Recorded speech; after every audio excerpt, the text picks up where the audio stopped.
Now don't run past this screen when it comes up. It's important to notice that there's at least one useful piece of information in the middle of all this.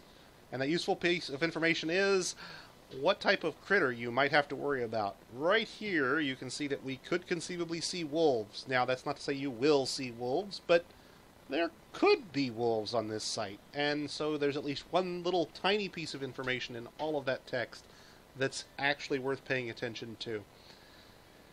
With this done, with our fortress name settled, we're ready to strike the earth.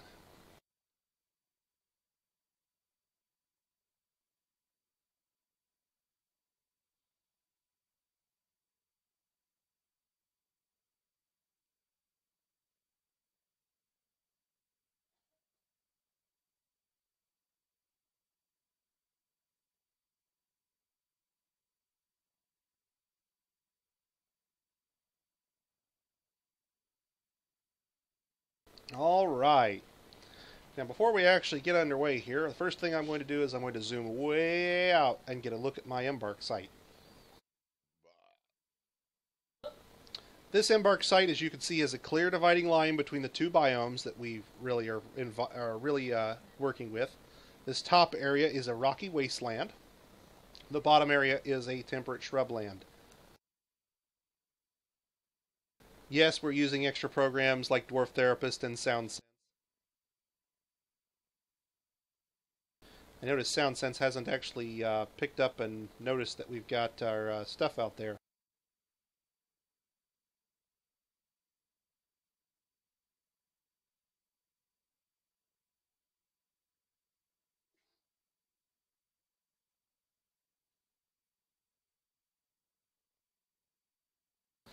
Alright, while that's doing its thing, let's zoom in a little bit here. You can see these ponds.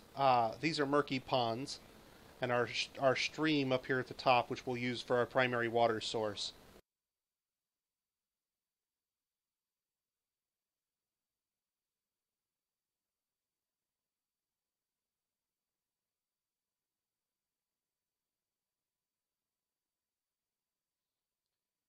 Now, by default, the F1 key is bound to bring you back to your wagon. So if you're off gallivanting around, you've lost track of where your wagon is, F1 will recenter on your wagon. We'll discuss hotkeys and recentering. We'll discuss hotkeys and recentering in a little more detail later. Let's talk about what you can see before you actually even unpause the game. First off, right there in the middle, that's our wagon, surrounded by some dogs, some dwarves, and our turkeys. This guy's a miner. That guy's a mason. This is a farmer. Here's a carpenter. There's a shrub. There's some trees of different kinds. Now, one reason that I like using the Phoebus tile set, and I'm not sure if this is true of other tile sets, is that I can tell what these different shrubs are at a glance. For example, I know that this shrub is prickleberries. I know that that shrub is strawberries. I know that this is longland grass. I know that this is a fisherberry plant. If I go up here into the rocky wasteland, I know that that's a whipvine. At a glance, I can tell what the edible plants are and what the edible plants are going to be that I can harvest without having to plant anything. In addition to planting, you can also harvest all these shrubs laying around, and some of them produce dyes, others can be used to produce booze or food.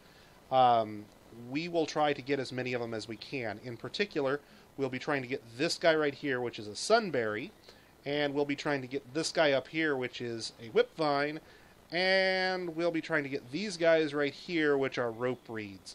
Now, we'll need a reasonably skilled herbalist to pick these. Herbalists often get no plants when they harvest, no product whatsoever. They just eat the plant up, basically, and waste it. There are limited numbers of the really valuable kinds of plants are not necessarily in all maps, and even in those maps where they exist, they're usually a little less common. So sunberries, for example, you'll notice I think there's only one that there's a couple, there's two here, 3 is up there. That's all of them that are on this section. Rope reeds, there's maybe a half a dozen, maybe 7. Meanwhile, I probably could count a dozen prickleberries without even trying hard. I could count a dozen strawberries without trying hard. So those really valuable plants are a little harder to find, a little harder to harvest, and if you're planning to make use of them, you'll need a reasonably skilled herbalist before you try. So it's useful to know what plants you're going to harvest, and the Phoebus tile set gives me that. I know exactly what I'm going after and whether I should be harvesting it yet or not.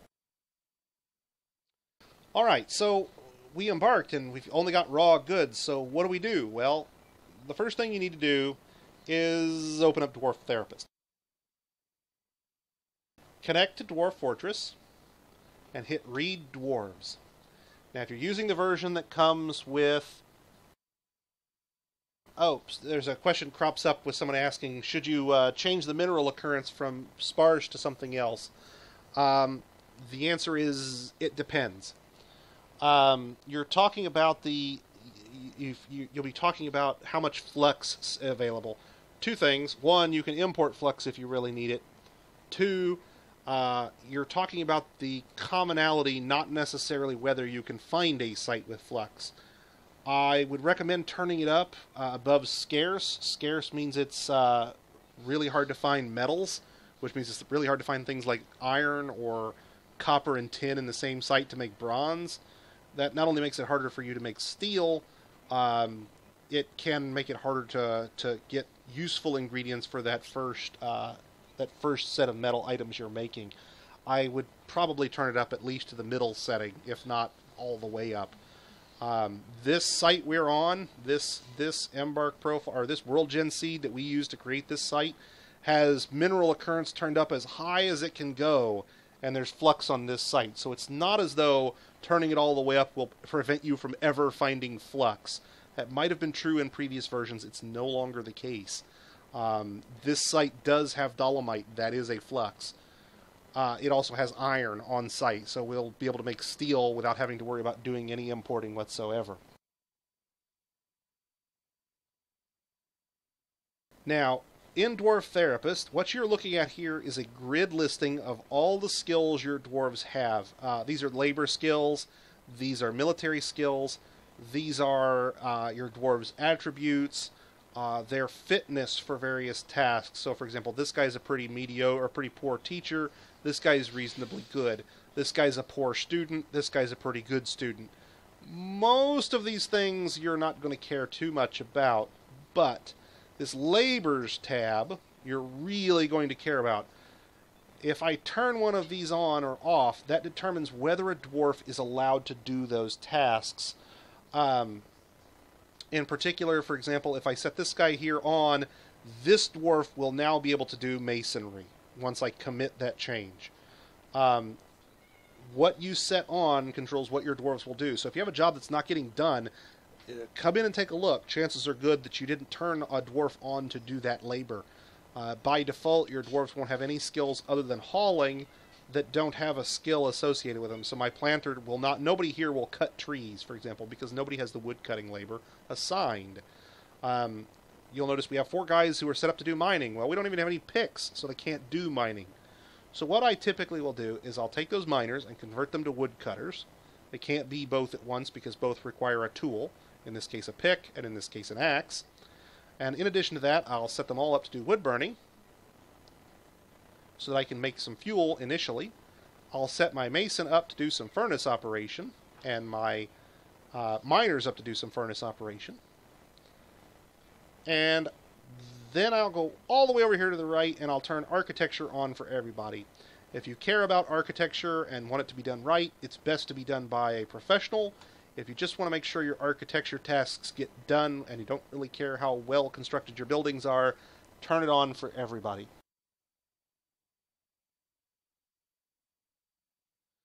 For those of you asking about the prior tutorial series, I believe that's the correct YouTube link. It doesn't link to this series, and it won't link to this series. That links to the previous one.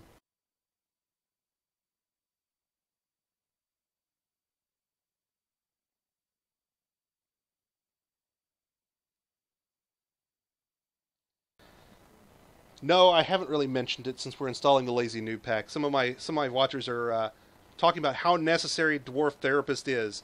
Dwarf Therapist is so necessary that when Toady updates Dwarf Fortress and Dwarf Therapist breaks for the new version, I don't play the new version. It's not until the die-hard maintainers and selfless individuals who update the memory layouts for Dwarf Therapist get the new version set up that I will actually play the new version. I literally will not play Dwarf Fortress if I do not have a working Dwarf Therapist to go with it. It's that important. You can do all of these things that I'm doing in here where I'm setting these labors in Dwarf Therapist in the game, but you have to do it one dwarf at a time, one skill at a time. So I would literally have to turn mining off for this guy, and turn woodcutting on for this guy, and turn wood burning on for this guy, and turn furnace operating on for this guy, and then go back and do that for the next guy, and do it for the next guy, and do it for the next guy. And about 2 years in, I've got carpal tunnel syndrome, and I have to shut down the tutorial. Don't be like that. Use Dwarf Therapist.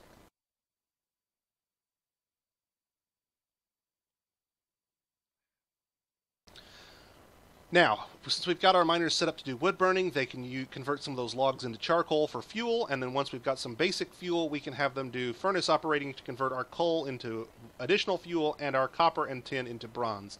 And then we can turn that bronze over to our planter, who has weaponsmithing skill, and he'll crank out some good high-quality picks and some fabulous high-quality bronze discs.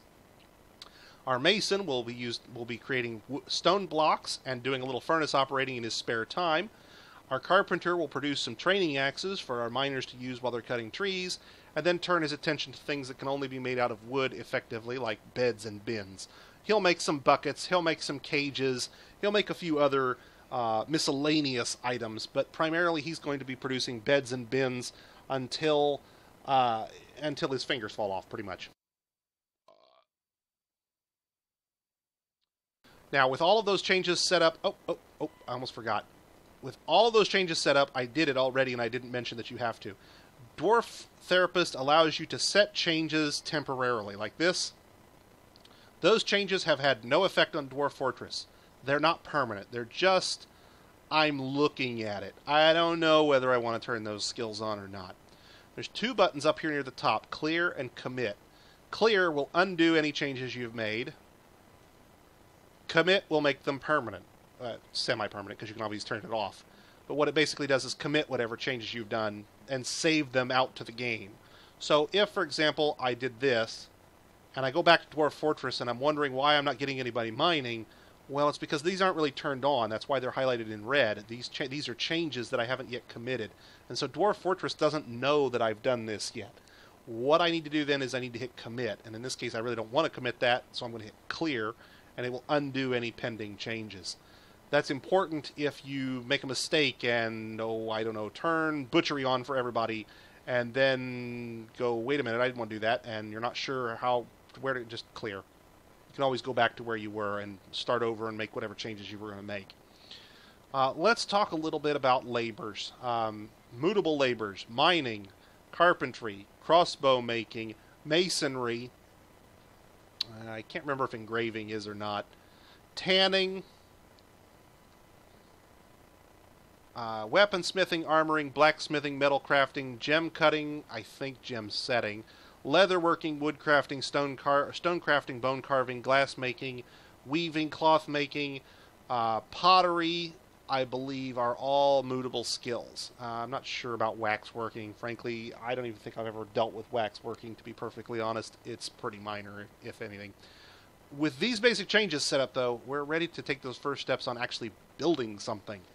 So the first thing we're going to build are 2 workshops. So you hit the build button, that's B. You tell it you want to build a workshop. With W, you hit C for a carpenter's workshop. Carpenter's workshop converts wood into various items. In this case, we're going to use it to make beds, bins, and training axes. I'm going to make this initial one out of tower cap logs. I'm going to make a mason shop directly next to it. We're going to make that out of tower cap logs. And then we're going to hit escape a couple of times and unpause the game. What we're going to see is our mason's going to run back to the wagon and pick up some logs, and our carpenter's going to run back to the wagon and pick up some logs, and then run off to build those 2 workshops.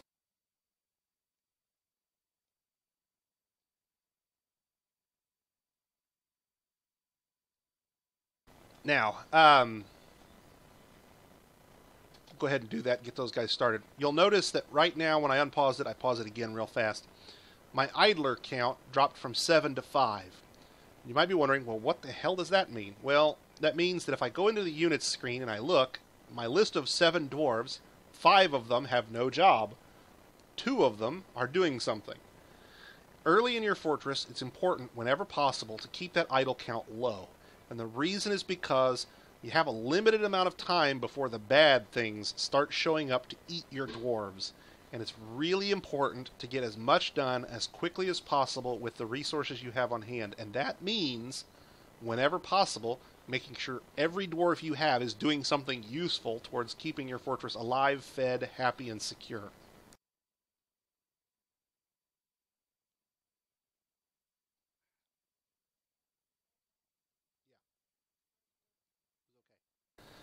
All right, so we've got our carpenter and our mason busy. We don't really have anything for the others to do yet, but I do want to designate trees for tree cutting. We know that our carpenter is going to make some training axes. We're going to need those wood cutters to start cutting trees. They won't cut trees if we don't tell them what trees to cut, so we'll mark an area here and tell them, I want every tree in that area disintegrated. They will go out, get an axe, take the axe, cut the tree, and produce logs. Logs will then be used by our carpenter to make other things, like more training axes to cut trees with, or buckets to carry water.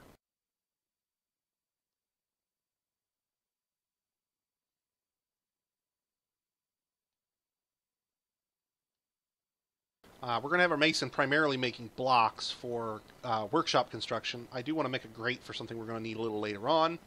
Our carpenter, I'm going to need to make a few training axes so we can actually cut wood.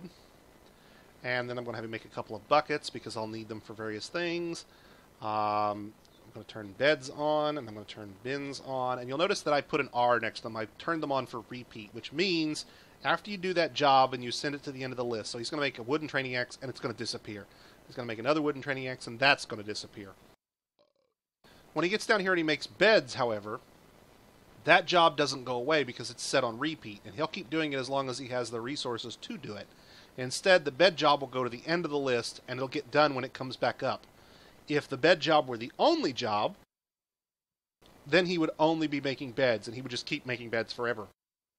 If I have beds and bins both in the list, he'll make a bed, then he'll make a bin, then he'll make a bed, then he'll make a bin, and he'll keep alternating between them. You can use this to produce ratios, or just to set up work orders that don't go away. Now later on, we'll be dealing with some more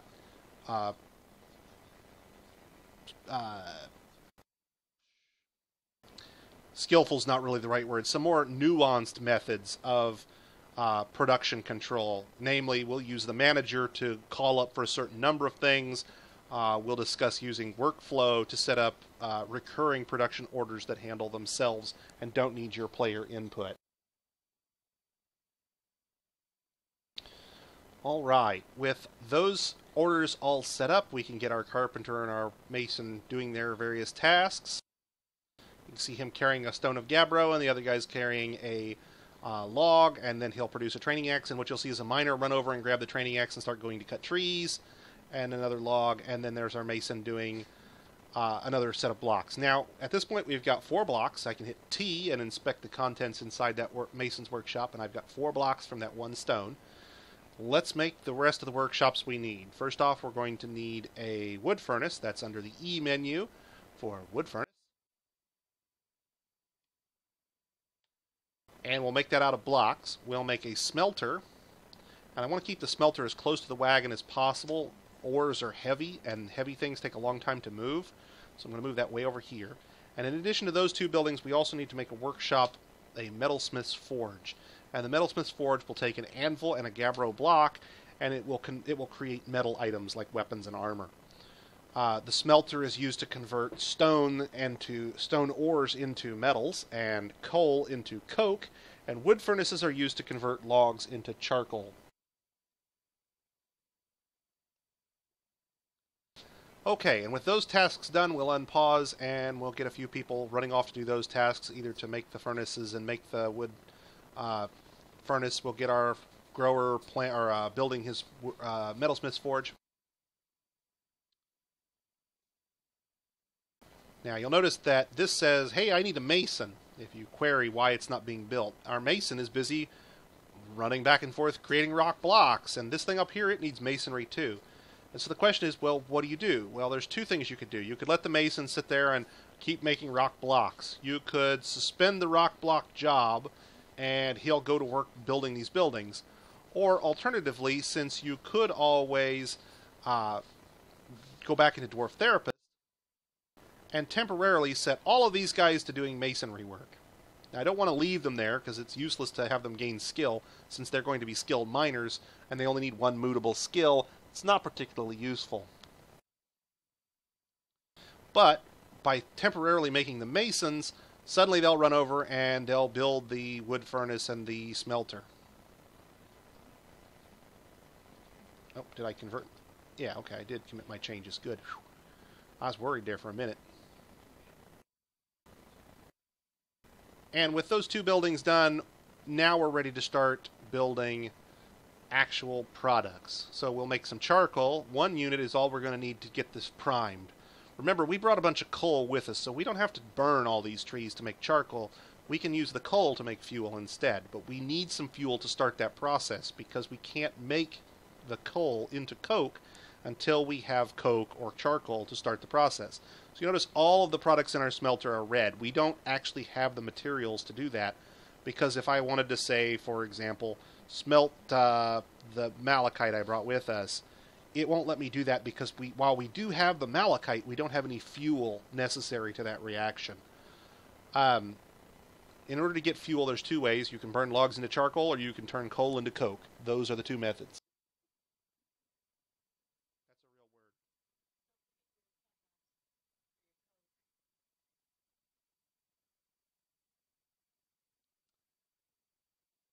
Alright, and we'll see our little miner over there producing some charcoal.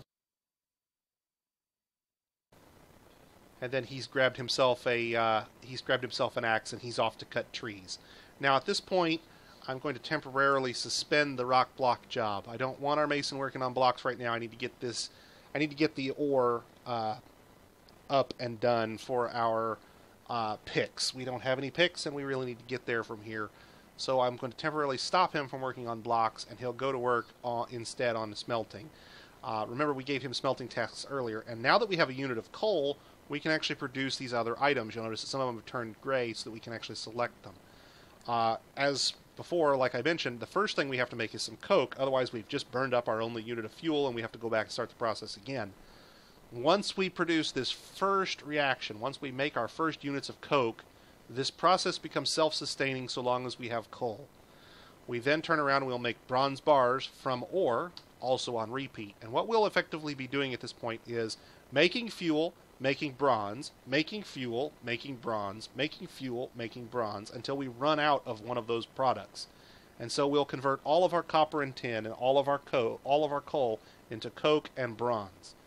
And we'll take that bronze and some of that fuel we produce, and we'll take them over to the metalsmith's forge, where we'll make picks and bronze discs with our metalsmith. Notice that our idle count will drop again here in just a moment. Our mason is going to suddenly... Oh, I don't know if I gave him furnace operation. Let's double check. I didn't, and here's a good one. Notice I had 2 idlers, and I was only expecting to have 1. Well, the reason is because that guy needs to be set to do furnace operating. Otherwise, he's not going to run the smelter. And if he won't run the smelter, we don't get any bronze and we don't go anywhere. With furnace operating turned on, you'll notice him bringing a unit of coal and a unit of charcoal. And then he'll convert that to coke, and we're off and running.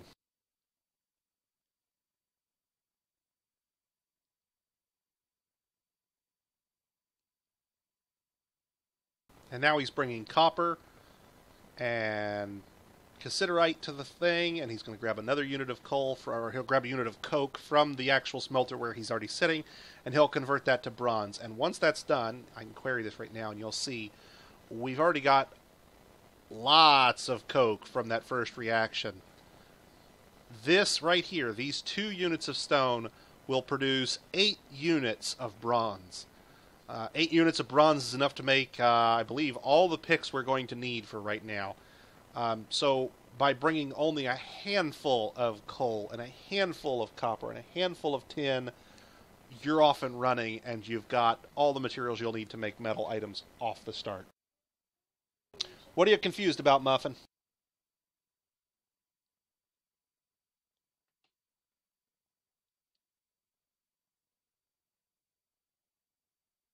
Well, that's a good question. Muffin asks, how are two stones going to create 8 bars? And the answer is, in a recent change, Toady affected the way that these reactions worked. In the old version, 2 stones would have given you, I think, 2 bars, 1 copper and 1 tin, or 2 bars of bronze, since they created at a 1-to-1 ratio.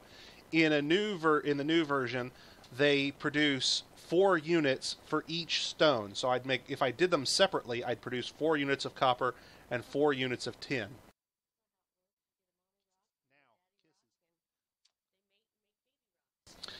But in this case, as my wife tells me, you end up with a mommy rock and a daddy rock, and they make baby rocks.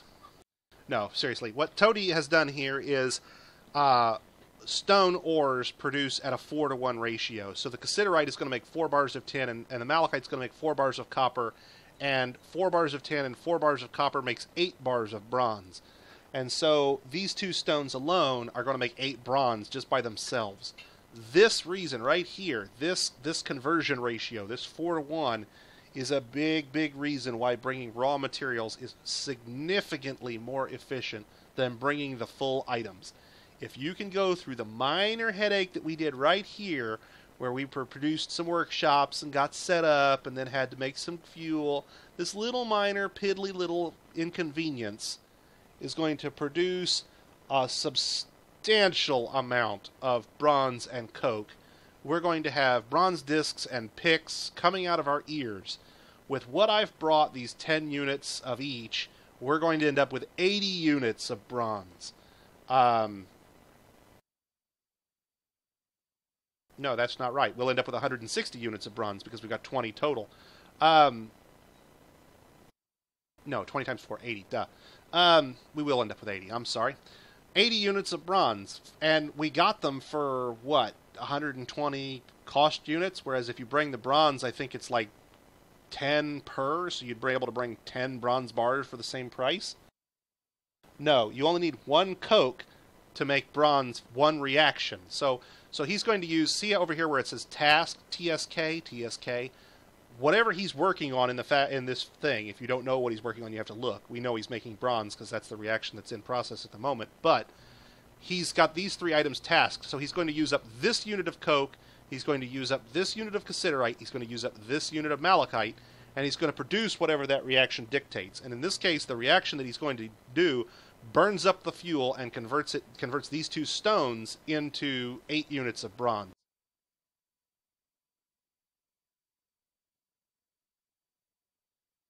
And as you can see, there's 4 bronze bars there, and 4 more on the next page.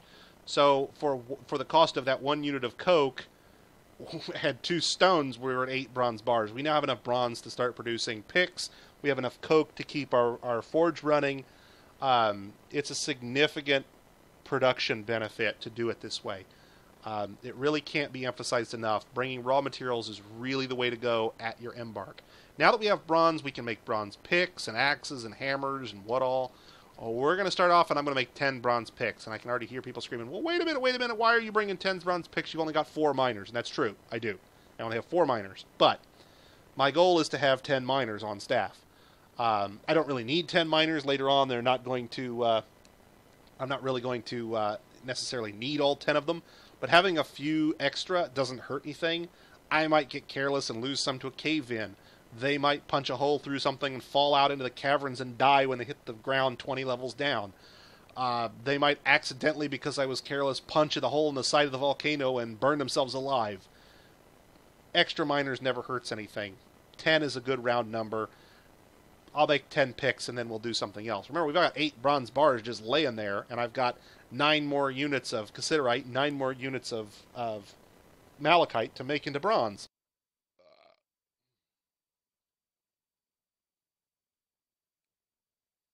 Okay, and with our metalsmith's forge engaged, our idler count will drop to 0. At this point, we are fully engaged. Every dwarf we have is doing something useful for the benefit of the fortress.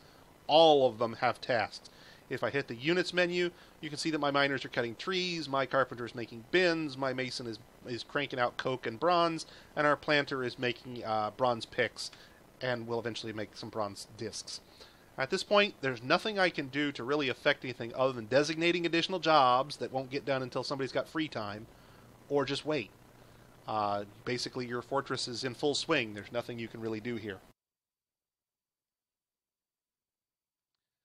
Some folks are asking about the ratio of various stones. Okay, let's go back over here and look at something real fast.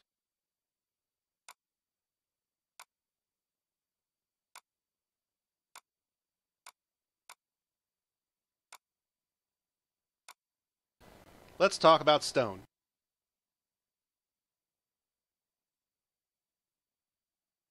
Alright, so here's how this works. Bronze is made from a unit of tin and a unit of copper, and because it's bold, you can make it from ore. You don't have to have bars. Okay? In addition to the fact that you get more value for this, all ores produce whatever they are going to produce at a 4-to-1 ratio. So, let's take galena as an example. Galena produces lead every time. If I smelt galena, I'll end up with lead every time. I'll get 4 units. If I smelt galena half the time, on average, I'll get silver, and I'll get 4 bars of silver in that case as well. So occasionally galena produces 8 bars, and all the time it produces 4. Tetrahedrite, which is what I was being asked about in the thread, is copper plus a little silver. About 1 in 5 bars of tetrahedrite will be produced into silver, and I'll get 4 bars when that happens. Hematite, which is an ore of iron, every time I smelt hematite, 100% of the time I'll get iron, 100% of the time I'll get 4 bars, the 4-to-1 ratio. There's a couple of ways you can approach this. I could do the bronze smelting I was doing with tin and copper. To be honest, I'm not real sure right off the top of my head whether you get the silver if you do tetrahedrite that way. And it'd be kind of a waste if you didn't. And malachite's cheaper, so I brought that. If you're willing to smelt them all separately, then technically you can come out a little bit ahead by smelting all of the tetrahedrite into copper and silver, and then smelting all the cassiterite back into tin, and then smelting the tin and the copper into bronze, and smelting and taking the silver and making it into something else. Tetrahedrite's a little more expensive off the start. It's about half again, 50% more than what it costs to bring the malachite. You're only getting 20% of the silver, and while the silver is much more valuable, silver only makes hammers, basically, or statues and ornaments. If you're not making statues and ornaments, the only thing you're going to get out of the silver is hammers. Otherwise, there's just nothing else to make out of it. And I don't think you can do the bronze from ore reaction with tetrahedrite and still get the silver out of it. So if I did the same reaction I'm doing with tetrahedrite, I'd actually melt the silver and waste it, and I'd have spent more embark points for what I'm basically getting now. Some folks have asked about flux. There are 5 types of stone in the game, these right here, which are called flux. Flux is used in making steel, which makes these stones a little unusual. They're worth a little more than standard stone, and they are the only types of stone that can be used as flux in the steel making reaction.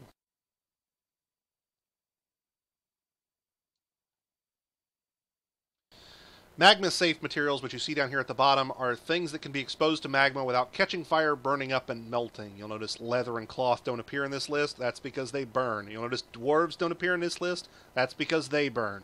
Actually, technically, they melt.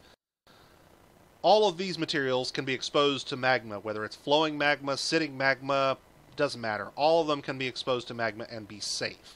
If it's not in this list, the only way that you can expose an item that's not in this list to magma and have it be safe is in the form of a construction. Constructions are a little weird in Dwarf Fortress. Technically, if you build your constructions out of ice, you can have ice walls surrounding magma. Believe me, people have done it. But in reality, you're probably not embarking on a glacier, and you don't want to have to deal with all of that. So if you're going to be pumping magma around, pay attention. This list is what you're going to need. Making your pumps out of glass, for example, is an easy way to be able to pump your magma around and not have to worry that your pumps melt. Alright, so with that out of the way, let's go back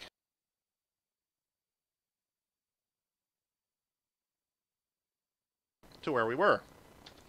Notice that I pause the game when I walk away from it. There's a real good reason. Don't leave dwarves unattended. You wouldn't leave a 2-year-old unattended. Dwarves are worse than 2-year-olds. They get into more trouble. Don't leave it unattended. If you're bored, if you're tired, if you're not really interested in paying attention to Dwarf Fortress, save the game and go do something else. Don't let it run. Your dwarves will find the stupidest way to get into trouble. They will take advantage of it. You will lose your fortress. You will be unhappy.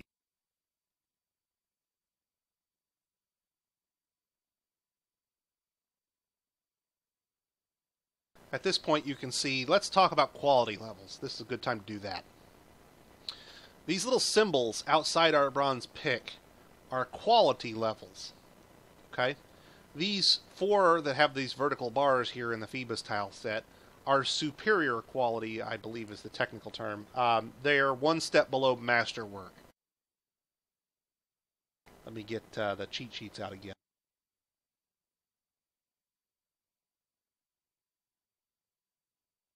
There we go. By default, they'll have, these are the default symbols. Phoebus converts this one to vertical pipes instead of horizontal, but otherwise they're identical. These designations indicate what quality an item is. Not only are these items worth more as they are higher quality, but combat items can actually be more valuable in combat. This is for weapons, not for armor. I'm not really sure what the advantage for masterful armor is. I'm pretty sure it's not 2 times. Again, is a listing of flux stone. There's a listing of how to stack armor, the recipes for various alloys, the combat effectiveness of various materials. Everything in the game has to be reevaluated every time Toady makes a major change. Iron and bronze have swapped places a few times along the way. All sorts of things change. These cheat sheets are by no means set in stone. What you want, though, is you want highly skilled dwarves producing your items because you can get as many masterwork items as possible. These are obviously much more valuable. In addition to being more valuable, they also produce happy thoughts when your dwarves look at a masterwork bed or sleep in a masterwork bed. So ideally, you want as many masterworks as possible. Here, in this case, our level 5 skilled, proficient skilled weaponsmith has produced 4 exceptional bronze picks and 1 superior bronze pick. He hasn't produced a single average quality pick yet. He also hasn't produced any masterworks, but he's doing pretty good. At this point, I have enough picks to make or to start digging, but I'm going to give the miners a little more time to finish cutting more trees while we're continuing on with the pick making. In addition, I'm going to add a trap component made out of bronze called a large serrated bronze disc. Serrated bronze discs are used in weapon traps, and they're highly valuable, much more valuable than many of the other items you could conceivably make. They make excellent trade gear.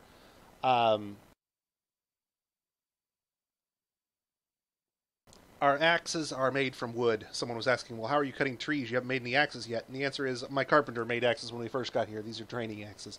At some point, Toady will fix that, and you'll no longer be able to use wooden axes to cut trees. Woe is me, I'll have to embark with a little more bronze and make some bronze battle axes instead.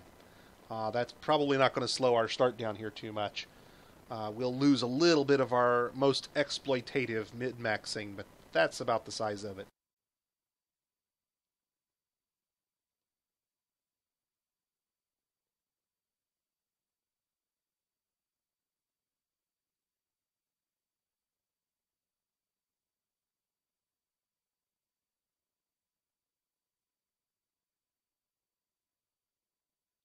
Now I go back to the wagon, I see 1 unit of malachite and 1 unit of cassiterite sitting there left.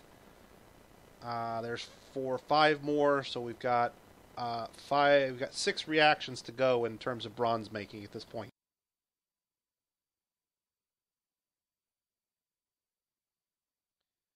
Our miners will finish up cutting these trees. Our carpenter is busy making beds and bins. Everybody's going to continue to be used. The only difference is once the miners return to the wagon, I'm going to have them drop their training axes and pick up picks, and we're going to get started building a proper fortress.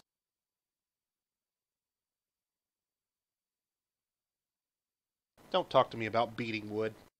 So many jokes. No, it's not like Minecraft. You have to have axes in order to cut wood.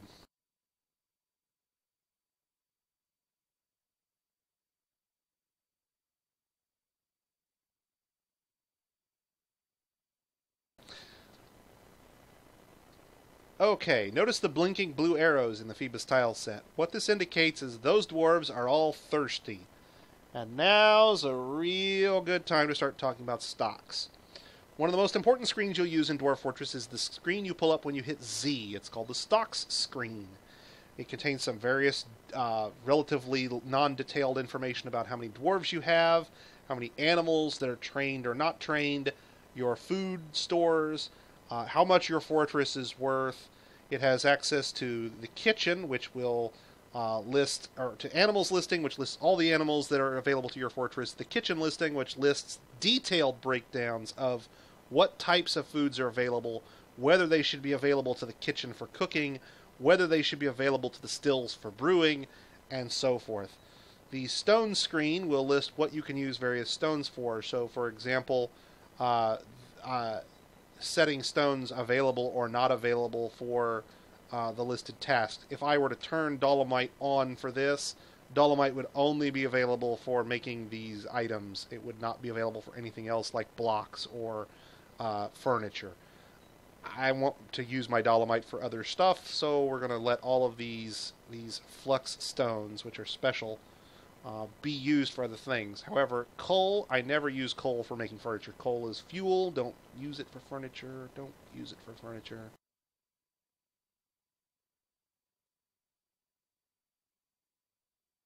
Gypsum, I wouldn't make furniture out of gypsum either. It's used for plasma, or for it's used for plasters.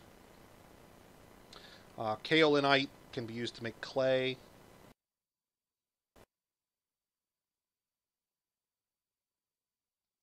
Marble is a flux stone that I don't care about being used for other things. I have more dolomite, chalk, marble, etc. than I'm ever going to need.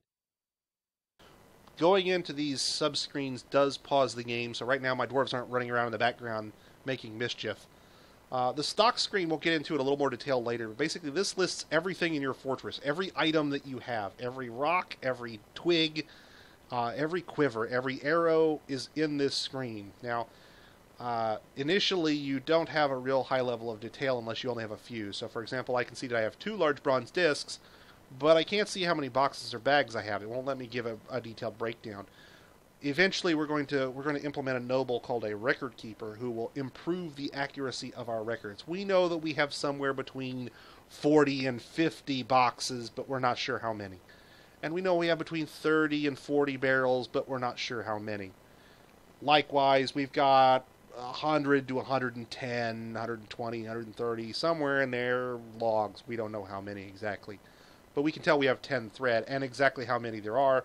And I can expand that out to see each individual thread. So, for example, I could go up here to the weapons list, and if it were detailed, which it's not, I could tab that list, or I could expand that list out and tab it out.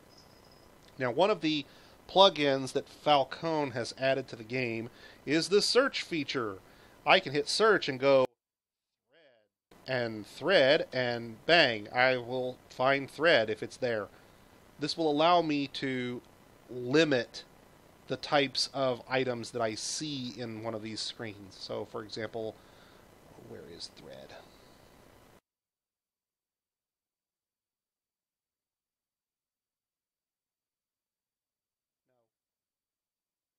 Notice I have cave spider silk thread. Let's say I go into search mode and I say I want to see yarn. Well, I don't have any yarn, so you'll notice that although I'm still on the thread screen, the cave spider silk all disappeared. Well, that's because cave spider silk thread doesn't have the word yarn in it, and it fails the search criteria. You can use this to quickly find ruined items which have an X in their name, for example. That can be useful for, say, for example, the elves show up and I want to trade them all my worn-out loincloths. I can come in here, put an X in there. All my loincloths will appear in the list under the clothing section, and I can make the elves cart away all my crummy-ass, ruined loincloths in exchange for whatever goods from them I want.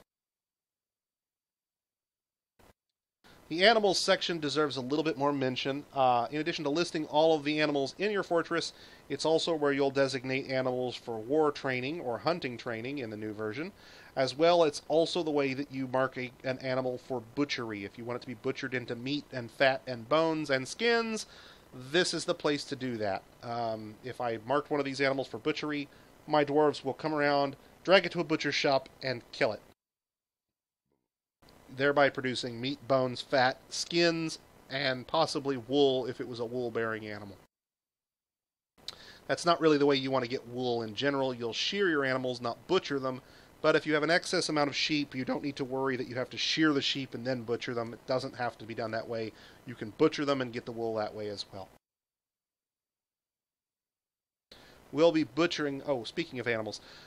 When you embark, you are given 2 free draft animals. They might be horses or mules or donkeys or cows or yaks or water buffalo. You're given 2 draft animals that were pulling your wagon for free. So right here I have 2 yak cows, which were my 2 draft animals at random for this particular embark. Those animals are of the large grazer category. I strongly recommend butchering them relatively early on. You're not going to have the pasture space to keep a large number of whatever they are. In this case, I might let them sit for a while and see if I maybe get some yak calves, which I could then butcher all of them and have a little more meat for the price of nothing. Thereby getting myself some extra stuff for nothing. In the meantime, before I pasture them, the yaks will graze on that grass around the wagon as they randomly move around, and likewise the sheep will graze on the grass around the wagon as they randomly move around. And since I only have a pair of each one, there's enough grass there to go around. But if I had 50 yaks, like later on when they start reproducing, eventually I'm going to have a lot of yaks, and a lot of yaks eat a lot of grass. They can literally eat themselves out of house and home, and you end up with the animals starving despite being in a pasture, simply because they've eaten all the grass. If you don't want to have to deal with rotating your animals between pastures, butcher the large grazers, and keep your sheep population under control. Spay and neuter your cats.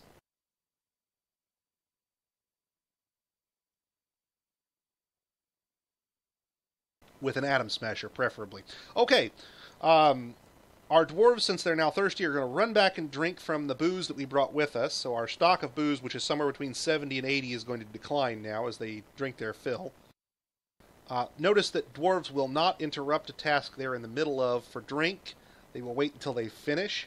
Likewise, they don't interrupt tasks for food or sleep. This can cause issues where a dwarf is performing a task that's going to take them a really long time, like butchering a sperm whale. If they're butchering a sperm whale and they pass out from exhaustion in the middle of it, that sperm whale's still not butchered. Otherwise, they'll wait until that's done, and then they'll start looking for food and drink. And for those of you who are asking there at home, yes, there are Dwarf Fortress players who have actually spent the effort necessary to figure out how to butcher animals that normally aren't butcherable, like whales. And mer people before they made the change. Okay, and our miners have finally finished up cutting the last of the trees. So, at this point I've got lots of logs laying around for our carpenter to use. He's not going to have to worry about getting resources or finding his own resources. They're scattered everywhere around the wagon. That's great. Let's start talking about fortress design. I want to put my fortress up here in this rocky wasteland area because, frankly, I just like the idea. So, we're going to dig a tunnel, basically, that leads from here up to where the fortress proper is going to be. And then we'll worry about moving the goods from this area back into the fortress proper. The way we're going to do that is we've got all of our miners back at the wagon, so now we're going to go over to Dwarf Therapist and convert them into miners. This is where I could talk about another feature of Dwarf Therapist that I love, and that is you can create a custom profession. So let's talk about that for a moment. Let's take this guy and clear all his labors. And we'll do a new custom profession from this dwarf. And what we'll do is we'll commit that real quick. And then we'll go ahead and we'll say, oh, I just want him to do small animal dissection. Okay, which incidentally is basically useless in the current version. Let's say that I want to create a profession called Small Animal Dissector. I can give him just the labors I want, right-click him, Custom Professions, New Custom Profession from this dwarf, and call it Small Animal Dissector. And then hit OK. And at that point, let's clear all his labors again and commit that. And I can go in here and say, I want to do a custom profession, and I want to use the Small Animal Dissector. And look, it adds that change back in without me having to do it. This allows you to build custom professions for your dwarves around the roles that you want them doing. So, for example, I have a hauler role whose purpose is basically all of the hauling tasks and, I think, architecture, and feeding prisoners, and a few random tasks that I don't care about, like dyeing or wood burning or lye making, things that I don't care who does them as long as they get done. Setting up professions allows you to more efficiently and effectively convert dwarves from groups of tasks to other groups of tasks with minimal clicking. For me to assign 20 labors to a dwarf and then unassign them and assign a single labor in place of them and then reverse that course again in Dwarf Fortress is a carpal tunnel inducing nightmare. Dwarf Therapist is essential if for no other reason than you don't want to spend the next 300 years clicking while not doing anything game-wise. We're going to take these 4 dwarves, we're going to convert them to my custom profession, Mine Worker. My mine workers don't do feeding patients, they don't do recovering wounded, they don't do all these other things. They make mechanisms like gears for your mechanical creations, and they mine, and that's it. That's all they do. And primarily at the beginning, they're just going to be mining. Now, we've got our miners. We've got picks for our miners, so the first thing we got to do is tell our miners to dig something, and then they're going to run off, grab a pick, and start digging. And we do that with the designate key, D, and we're going to designate some downward staircases in this area. I don't need a really broad staircase. We're only going to go about 3 by 3 like this. And then we're going to go down 1 floor, and we're going to dig an up staircase to match it. Remember, staircases in Dwarf Fortress are 2 parts. One on the departure Z level, and one on the arrival Z level. Without both parts, you don't have a stairwell. You have half a stairwell that doesn't work. Always, always, always make sure your staircases line up and that you have both parts. Okay, with a staircase dug down into this floor, we're going to designate a long hallway up here to where we're going to have our fortress. So far, so good. Now, let's talk about another utility. First, I want a central staircase here, so I'm going to designate a central staircase in that area. And I'm going to drop down a few floors. We're going to drop down about 10 floors or so, and we'll have a central staircase that runs right down the middle of our fortress like an underground skyscraper. But let's take a moment and talk about another useful DF hack tool. This one is called Dig Circle. So what we're going to do is we're going to open up the hotkeys menu, which is Shift H. We're going to pick a hotkey. I'm going to use Shift F8. I'm going to name it Dig Circle. What does Dig Circle do, you might ask? Well, if I hit the designate key and I've got it set to mine and I hit Shift F8, it will designate an area for digging, but it won't do anything to start because we haven't told Dig Circle what to do yet. So here's how Dig Circle works. You go into Dwarf DF Hack.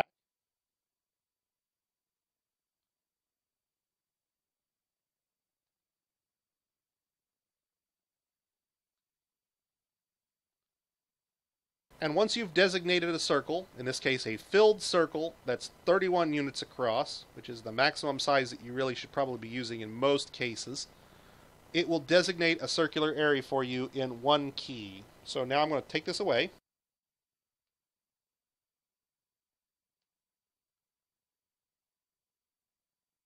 I'm going to go back to my central staircase, set it up for digging, hit Shift F8 again, and there's a circular fortress centered around my staircase. 1 button press. Some folks out there are immediately asking, well, why circles? Why not squares? And the answer is pathfinding.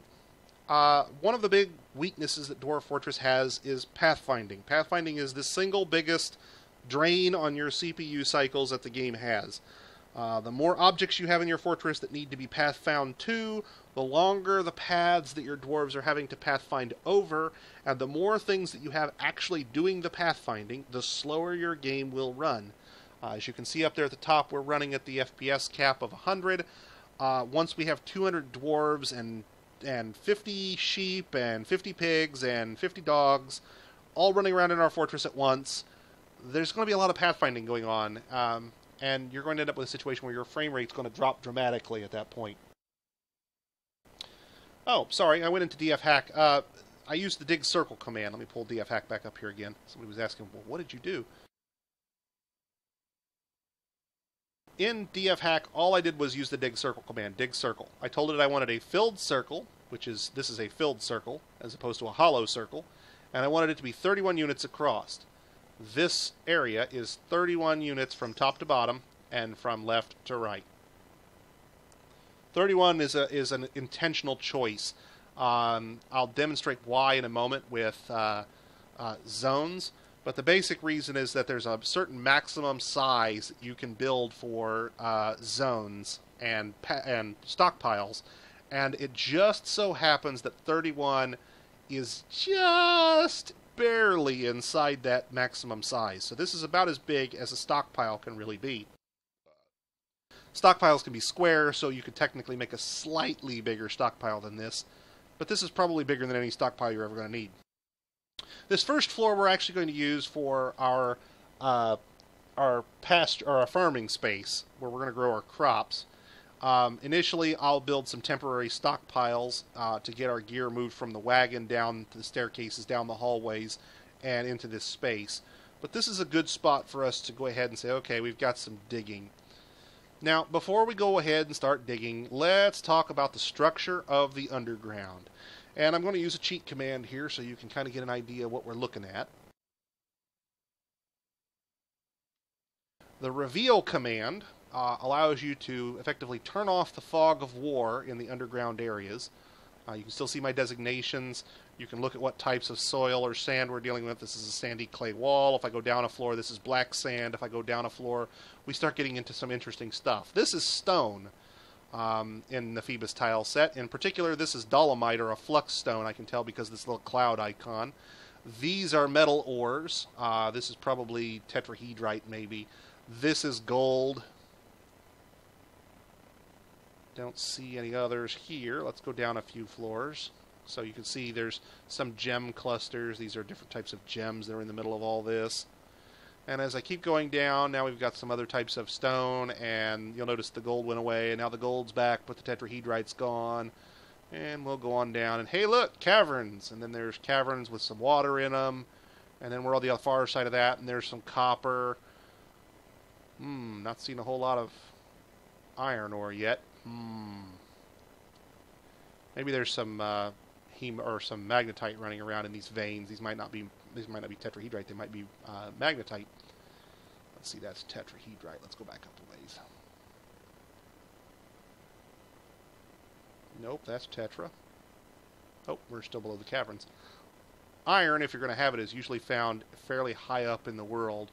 So if we're going to have any iron on our site at all, and I'm pretty sure... Oh, that's right, we said there was limonite on this site. Not gold, not just gold, limonite. Limonite's yellow. Haha, there it is. Okay, so there's our iron ore right there, for example, and here's some tetrahedrite, which is copper and silver. There's some various types of gems. Okay, let's drop all the way down through the world for a minute here. There's a couple of caverns we're going to pass. Then there's magma.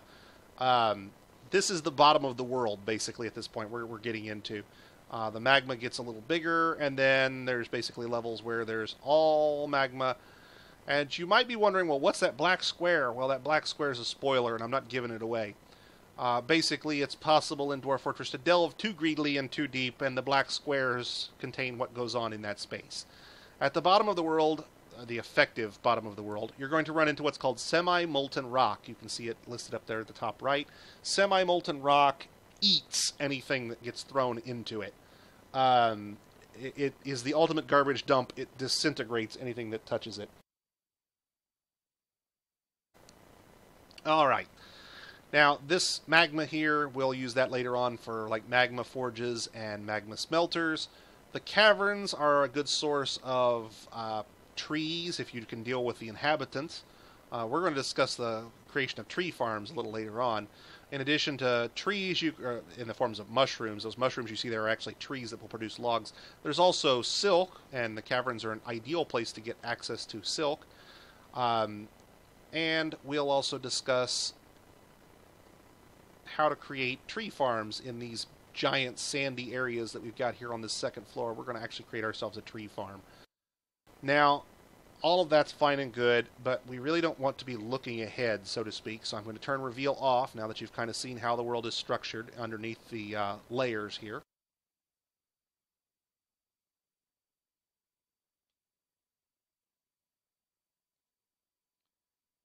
And we'll unpause the game. You'll see our miners grab their picks and they're starting to excavate staircases, and then they excavate the under part of the staircases, and they're going to go right on down the hallway and start digging us out a fortress.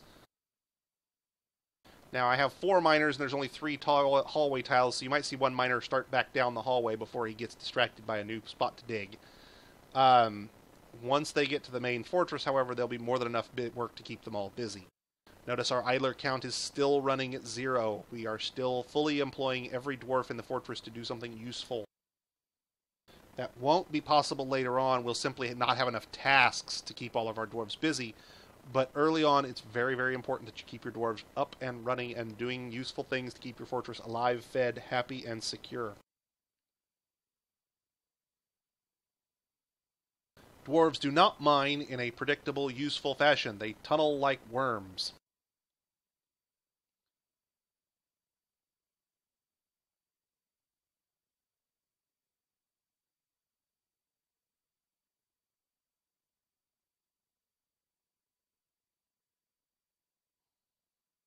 Now keep in mind, to get iron and most other types of ores, you don't have to dig very deep. You just have to dig down to where there's stone if you've got iron on, because iron is usually found in the first few levels of stone. You can find hematite way down deep where the volcano magma is. Sometimes on some sites there might not be iron, for example. Most useful metals that you really care about are found actually in the first few levels under the stone. There's a few down deep that are useful, but not many. Most of the good stuff is fairly close to the surface.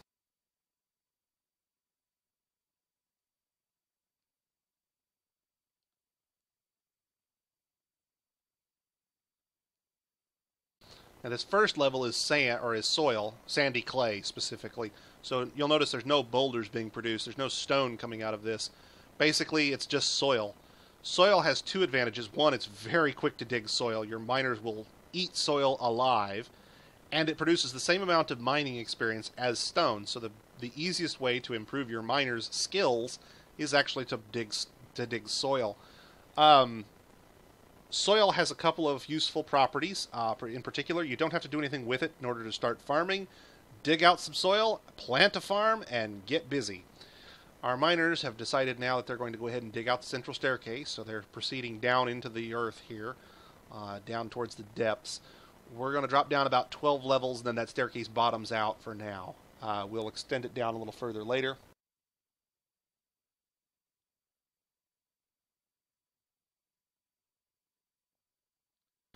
The red question mark is a dwarf that gets sort of interrupted.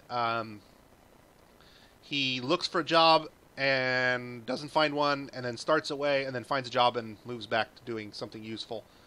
Oh, look, we've got an idler. Who's not doing something? Our mason is not doing something. Let's fix that. Our mason is now going to be busy making stone blocks. At this point, he's used up all the cassiterite, all the malachite, and all the coal. He's made as much coke and bronze as he's going to make. He'll never touch a forge again. He's a mason from here on in. Meanwhile, our miners are polishing off our first floor here. And I want to let them finish, because if I start a new floor, they'll start in on it before they get before they finish the old one.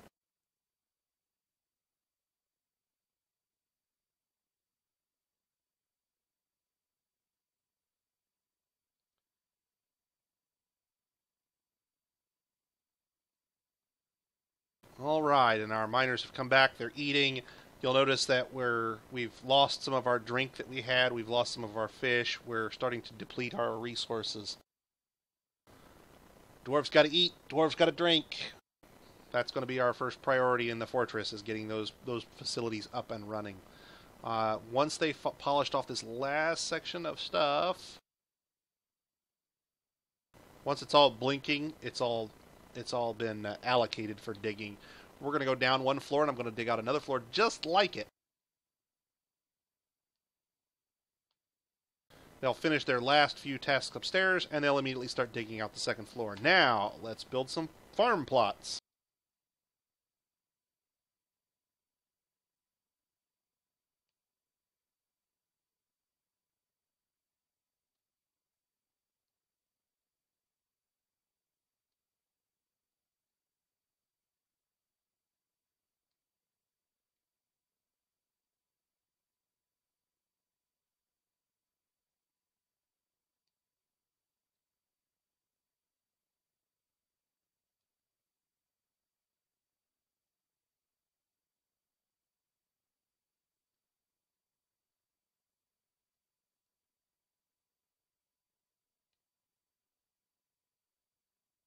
All right. That's where we'll build our farms at. Now let's talk stockpiles. First thing I want to build right off the bat is a place to store all my seeds. In particular, I'm going to need seeds and plants. And the reason is there's a little bit of funky stuff about the way the newest version of Dwarf Fortress handles logistics. And I never thought before I started playing Dwarf Fortress that I would ever have a lengthy discussion on the subject of logistics in respect to a video game. But basically it's impossible to play Dwarf Fortress without thinking about it. So, here's how this works. In the new version of Dwarf Fortress, let's say that Urist McHungry eats himself a plump helmet down in the dining room, and that eating that mushroom leaves a seed behind. What will happen is that somebody will go, oh look, a seed! And they'll grab a barrel full of seeds and they'll run down to the dining room to pick up that seed in the barrel, and then they'll bring the barrel back. Now the reason is because occasionally there's 5 seeds laying in the dining room, and if there are, he'll scoop all 5 up at once. But while he's carrying the seed barrel around, anybody else who needs to use the seeds in the barrel can't use them because they've gone off the reservation, so to speak. In order to fix that, we have to do what's called stockpile chaining. We'll have a stockpile that takes seeds but no barrels. And we'll have a stockpile that takes from that stockpile that does hold barrels. And what will happen is, when Urist McHungry drops his seed, someone will come along, pick the seed up, deliver it to the stockpile that doesn't take barrels. Someone else will come along, pick the seed up from that stockpile, and put it in the barrel. That way the barrel, taking up minimum space, is always near the farms where it's ready to be used, and we don't have the barrel going off the stockpile and going on a trip through your fortress and preventing your farmers from planting.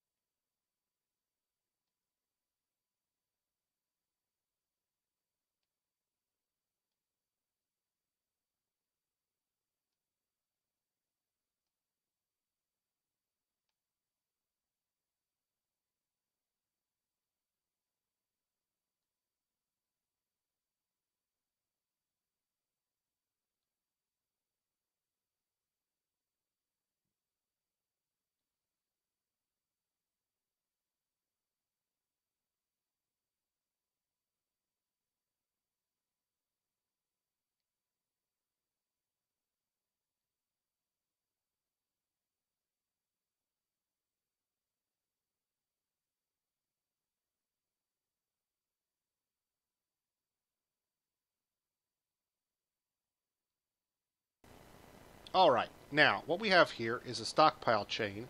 This outside stockpile will take seeds, but no barrels. So any seeds that get dropped anywhere in the fortress and will get moved to this stockpile. So your McHungry seed down in the dining room gets picked up and brought to this stockpile. This stockpile gives to this stockpile here. And what you end up with is this stockpile will take barrels and hold seeds. But nobody will take the barrels from this stockpile to go pick up seeds because it's set to take only from its links. Right here, see, from links only. What this basically means is that the only way anything gets into this stockpile is if it comes in from the other stockpile. Now you can use this to set up all sorts of chains between, say for example, your jewelry production, your gem production workshop can have a stockpile that takes only from that workshop. And that stockpile can give to a stockpile that is used by your finished goods or your another jewelry shop for encrusting finished goods, which come from a stockpile that your finished goods production workshop creates, and you can create production chains using this technique. In Dwarf Fortress, however, the reason you do it this way is because there's particular industries that get interrupted by the use of barrels inappropriately, and dwarves don't handle barrels appropriately for farming, planting, plant gathering, and seed gathering. Those particular things, you really have to watch how your barrels and your stockpiles are being arranged, because your dwarves are stupid, and they will pick up the only seed barrel in the fortress, drag it down to the dining room, and stop all of your farmers from being able to plant seeds because the seeds have just gone AWOL. One of the most common things that we see in the Dwarf Fortress subreddit is a new player comes in and goes, well, this is crap, my farmers aren't planting and I know I've got seeds. And the reason is almost always because they've got a seed stockpile that takes barrels, takes from anywhere, and the seeds are basically going on a mission every 10 seconds. And so they're never getting planted because they're always making trips through your fortress. And invariably, somebody who's played Dwarf Fortress before comes in and says, oh, we'll just make a stockpile that doesn't take barrels, and that's great, it'll work. And it's true, that does work. But what you end up with is a pile of seeds scattered all over a stockpile. It takes up huge area and it looks terrible. Don't do that. Make a stockpile that takes the seeds and no barrels, and gives to a stockpile that doesn't take anywhere except from its links and holds barrels. And you get the best of both worlds. You don't get the spam about your farmers not being able to plant. Your seeds will get picked up from wherever they are without taking the barrels away from their job, and you don't have seeds scattered all over your stockpile. Now we're doing something similar in the middle here. We're going to have a plant stockpile that doesn't take any barrels and will take from anywhere. And this plant stockpile will give to another stockpile somewhere in our fortress. And the reason is because we don't want our farmer to stop, to pick a plant, leave it laying there, go pick up a barrel, bring the barrel back, put the plant in the barrel, take the barrel back, go back and pick up the next plant. Oh, wait, I need another barrel. Go back to the barrel. He makes too many trips. And so you end up with your farmer taking 3 times as long to plant anything. Instead, we'll have him pick a plant, walk 5 feet, drop it on a stockpile, and go get the next plant. And meanwhile, somebody else will come along, pick the plant up out of that stockpile, and take it to the stockpile where the barrels are.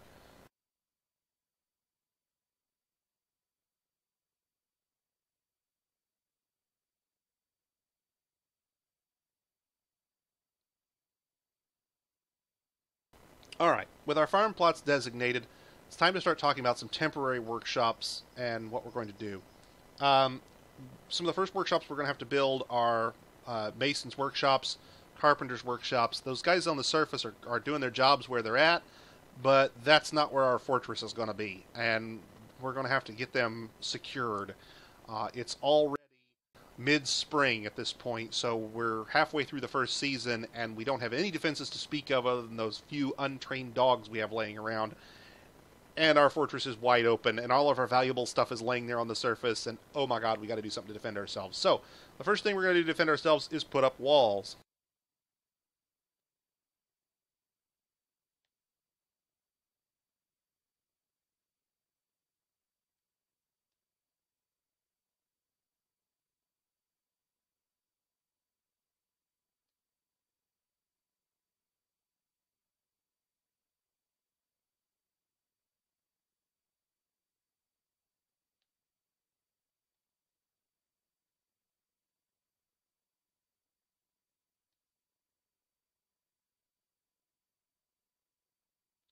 And we haven't yet produced enough blocks to actually make all of the walls yet, so our mason is still going to have some jobs. You'll notice we've got a couple guys turning into Z's there on the wagon right here. They're sleeping. They're all tuckered out. Poor guys.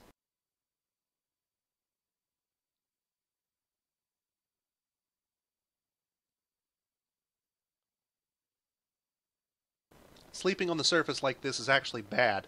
It produces an unhappy thought for sleeping in the open, potentially being caught in the rain, sleeping in the mud.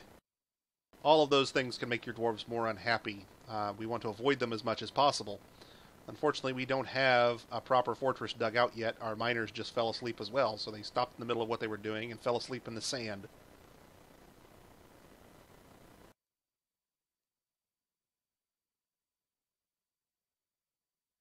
I've slept in sand. It's fairly comfortable. Dwarves, unfortunately, are terribly picky and can't do that. It makes them unhappy.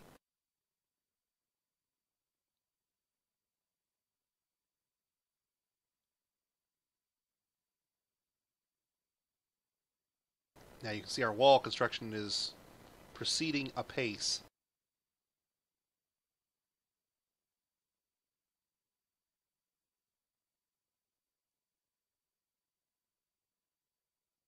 Our farmer has moved his seeds into the seed stockpile and has started creating the or converting the temporary designations into actual farm plots.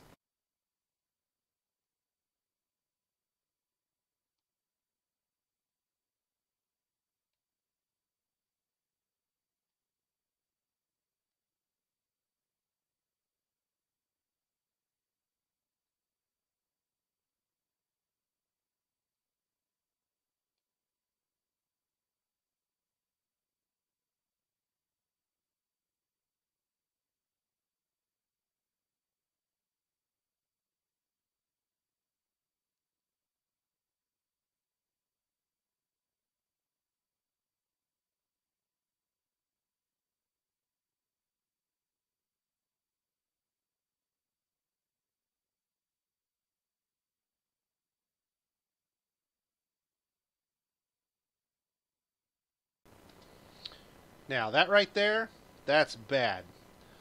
That's a mason carrying a bag of seeds. Now why is my mason carrying a bag of seeds, you ask? Well, because over here in Dwarf Fortress, this mason is set up to have the hauling labors turned on. I don't want my mason hauling seeds. I want my mason doing masonry tasks, so we need to get him converted over to his proper tasks, which are stoneworking tasks. And now, no more hauling. He will finish whatever hauling job he is currently in the middle of, and then go back to doing real work, which is picking up a rock and bringing it to the masonry shop. Rocks are heavy, unfortunately, and he chose the closest rock, which was nowhere near the masonry shop. Yes, we'll cover military at some point in the future. If I don't get some traps up pretty quickly, we may be covering it a whole lot sooner than I'd like, because this is a savage area, and giant monkeys do not play around.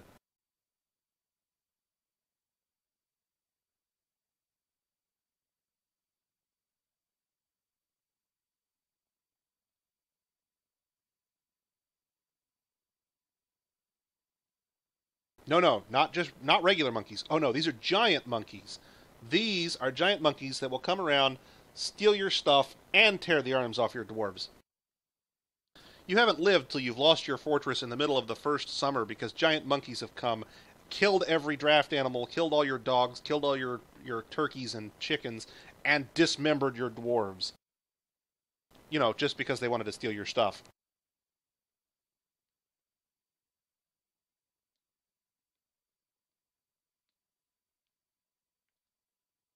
Top right corner says we've got two idle dwarves, miners who aren't doing anything, and weaponsmith slash planter who isn't planting. The weaponsmith planter is just being lazy because there's obviously stuff to be done there. He's just distracted by whatever it is. But our miners have got to get something done underground. So let's go down into the stone. Now, these levels I've made fairly large. The levels below that, I don't need them to be that big. The reason I've made this area so big, we were talking earlier about the maximum size of certain things. Zones are what you use to designate where animals will be pastured, And as it turns out, a 31 radius or 31 diameter circle like this is as big as you can make a zone in both dimensions. That zone right there is the maximum size zone possible, and it just barely fills up that circle.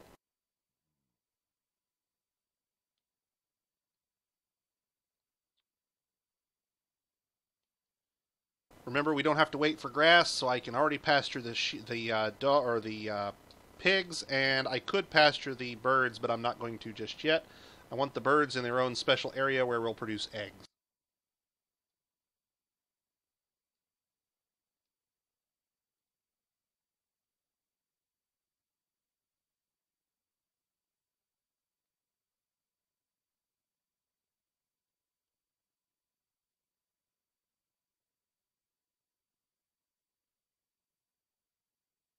And there comes a miner dropping off the pigs, and here come the rest of the miners to actually get to work. Lazy bastards.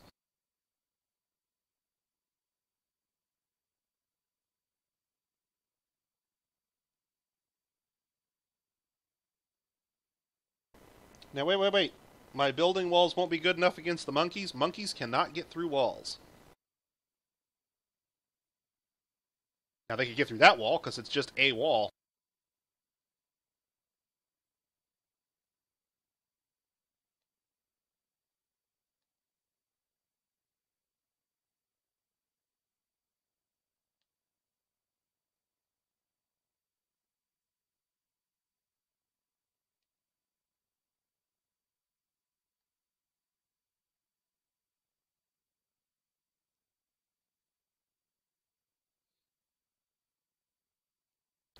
When it's done, we'll have a drawbridge surrounded by traps. This is only a temporary stockade. It's not meant as a permanent fortress. At some point in the future, we'll actually wall up those stairs and they won't be used anymore. Or we may wall in the stockade and use it as a surface room.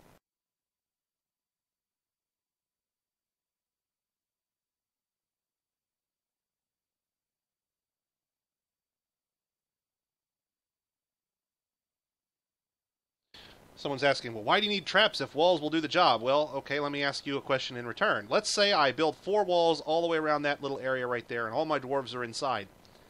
How do I get to the logs? The logs are all outside the walls. I need the logs because that's where the wood is. I need the wood in order to make beds. I need the wood to make bins. I need beds and bins to keep my stuff stored and my dwarves someplace to sleep. So if I wall myself in, how do I get to the logs?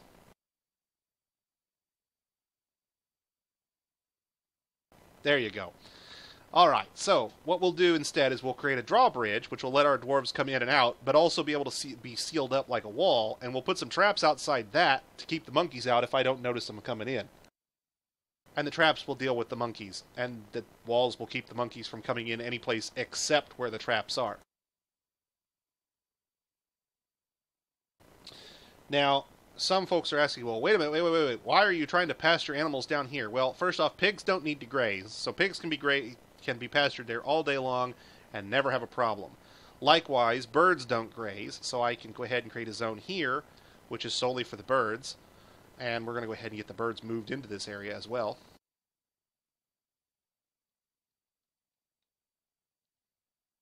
And someone will come along here in a moment once I unpause the game and drop the birds into their nest-laying egg production facility. But this pasture here is actually going to be used for sheep, and I can't use it yet because there's no grass growing in it. And what it turns out is, earlier when we went down to the caverns, we had grass growing there in the form of cave moss. And what we're going to do here in a couple of minutes once I build a few more levels is we're going to connect our fortress briefly to the caverns, and then seal up the access to the caverns, and we don't have to open it ever again if we don't want to. But when we momentarily connect it, all soil and muddy stone in your fortress will start growing grass in the form of cave moss, and trees in the form of mushroom trees. Those work just like surface grass and just like surface trees, and they grow anywhere where there's soil. So, in effect, by briefly connecting our fortress to the caves, we're going to start growing grass all over this sand floor here. And our pigs don't care, but our sheep will be able to pasture in this area without having to worry about whether or not they're fed. Yeah, birds don't really graze. They eat bugs and small vermin, seeds. I guess technically you could argue that they eat seeds, but um, they don't graze in the sense that sheep do or cows do. Now, in Dwarf Fortress, grazing actually has an interesting side note here. In earlier versions of Dwarf Fortress, you could raise elephants. You can't do that in the modern version of Dwarf Fortress. They starve to death. It doesn't matter whether they're pastured in grass. They starve anyway. The way elephants are currently set up, they require so much food to live that unless they are standing on an infinite tile of grass... No, I take it back. Even if they're standing on an infinite tile of grass, they starve to death because they can't eat fast enough.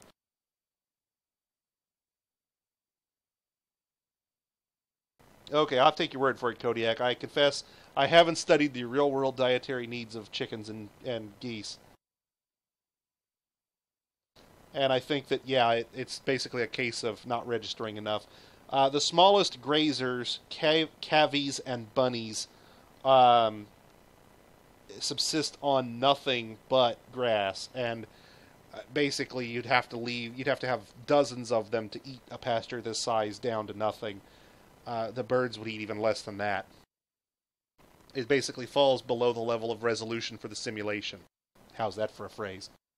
Elephants literally starve to death. Larger grazers, water buffalo, yaks, giraffe, I forget what all the larger grazers that you can't bring with you at the start are, giraffes and so forth, will eat pastures bare with only a handful of them.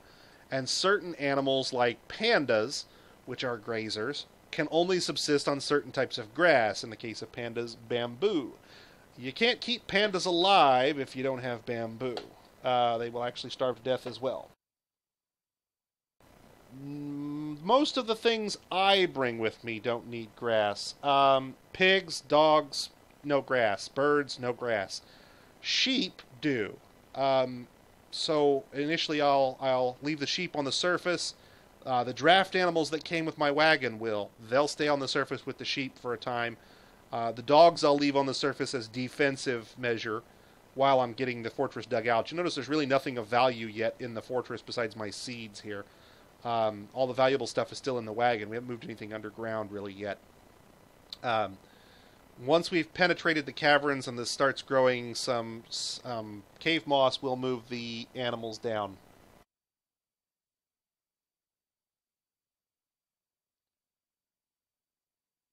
Now, let's briefly talk about Dig Circle again. Remember, if I hit Shift F8, I get that big circle. Well, I don't want this level to be as big as the one above it. It's too big, and I don't really need this much space for what I'm going to use this floor for. So let's get rid of that momentarily.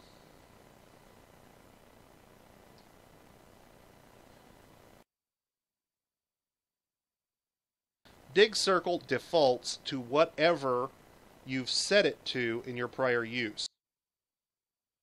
So in this case,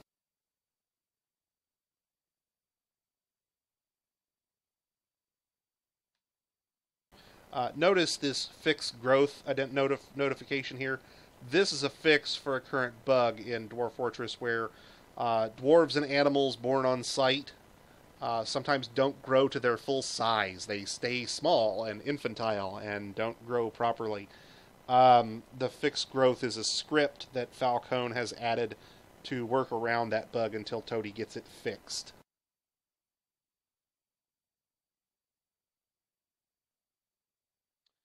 Now we've reset Dig Circle to create circles of 15 across that are filled, and now anytime I use Dig Circle by itself, as with the hotkey command, it will dig only a circle of that size until I change it again. We're going to dig out a few levels here where we'll start working on some workshops.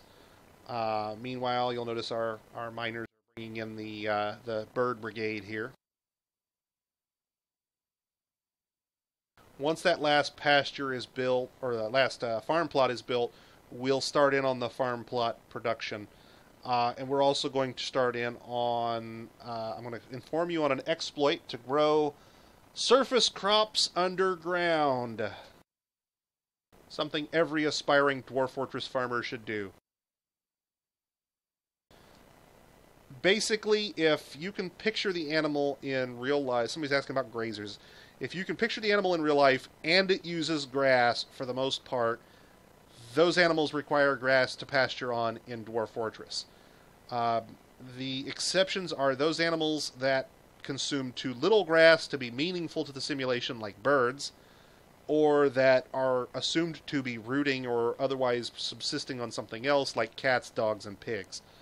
Um, there's a list on the wiki if you're really curious about which animals are grazing and how much grazing they need. Um, like I said, sheep, I could make an exception for alpaca and llamas. Um, Anything bigger than an alpaca or a llama, it's instant butchery as soon as I decide I need more meat, or need more bone, or just don't like the way it looks. Smaller animals that are grazers, like sheep, I'm not sure of any others. Bunnies, I guess.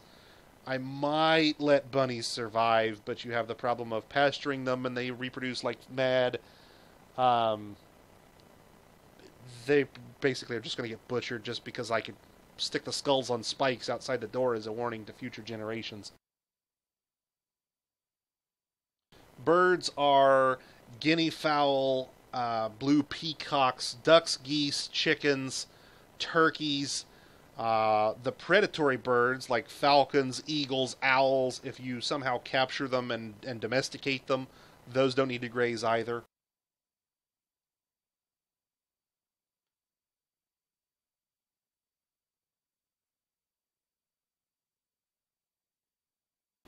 Yeah, sheep are fairly reasonable for pastures or for pasture animals, and in addition to being reasonable in terms of the amount of grazing they have to do, I think there are ostrich actually, but don't quote me. I have to double check. Uh, Mind you, you can't embark with them. Uh, Sheep are reasonably sized pasture animals that produce everything that you could conceivably want from an animal industry: milk, cloth, leather, meat, bones, fat. All of it is produced by sheep. Um, Therefore, they are effectively the most efficient in terms of the types of products they produce when compared to other grazing type animals.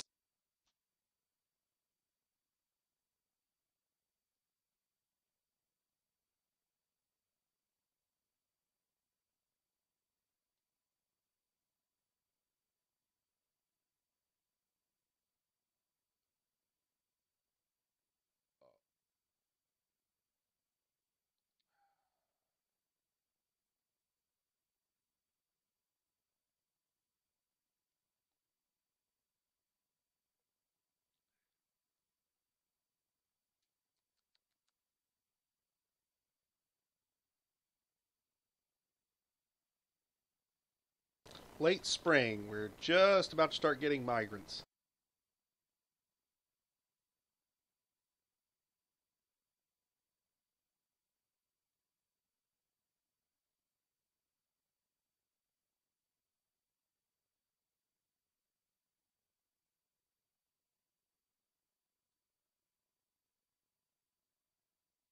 Giant ravens. Fortunately, giant ravens, I believe, are all but harmless and will ignore or avoid our dwarves. They will, however, conga line through the area.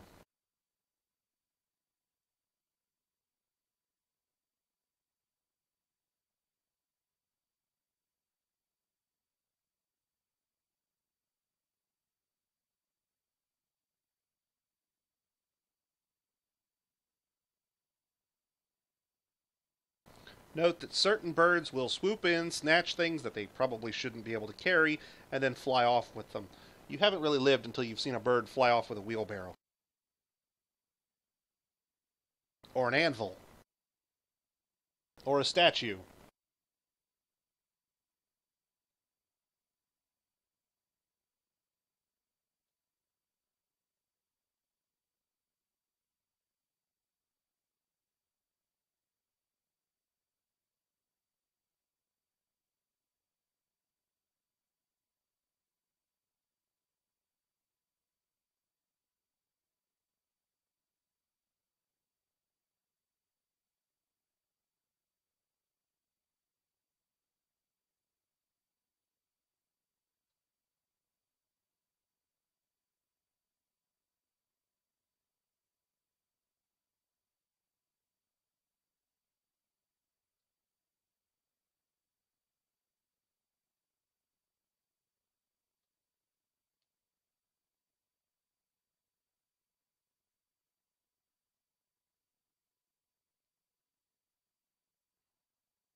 Alright, now I'm sure some of you out there are wondering why I've left that left side bare around the pond where there's no wall.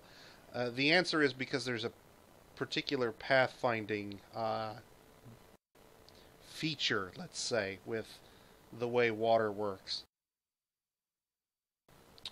Critters and dwarves will not, unless they are amphibious, enter a square with 7 of 7 water. And the ponds in this area are all 7 of 7 and are not drying up. And therefore, they are impervious walls to all non-amphibious, flightless critters. Effectively, that pond is a wall. Now, it won't stop goblin arrows. It won't stop birds. It won't stop giant frogs. But giant monkeys, not coming in.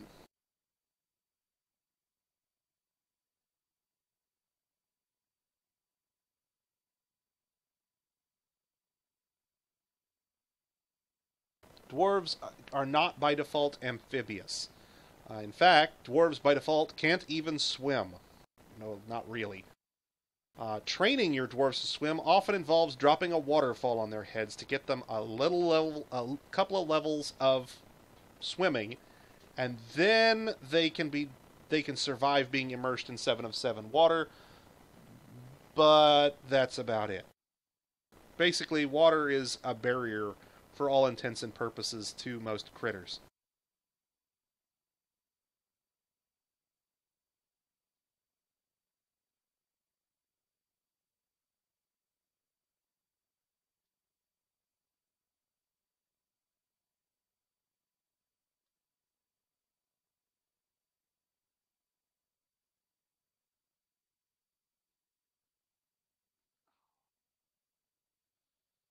And no, none of this palisade stuff will help me if thief birds start coming in. We're in trouble. There's not much I can do to stop them. I don't have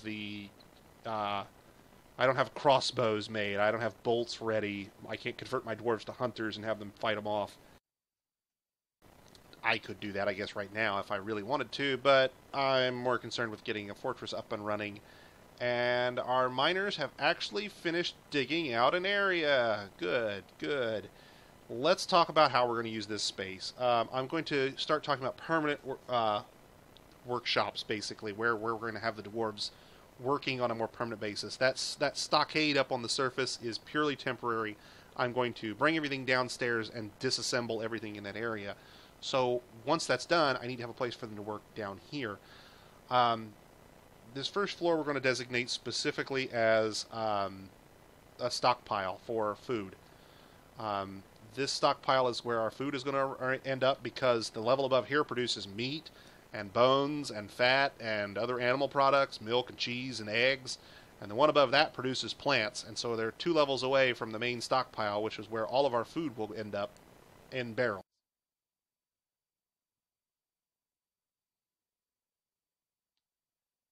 Now notice I've set this stockpile to only take from links. That's intentional. I don't want random food ending up here. But temporarily I'm going to allow it to take from anywhere so that all of the food and drink in the wagon gets moved into this stockpile, and then I will disable it taking from anywhere.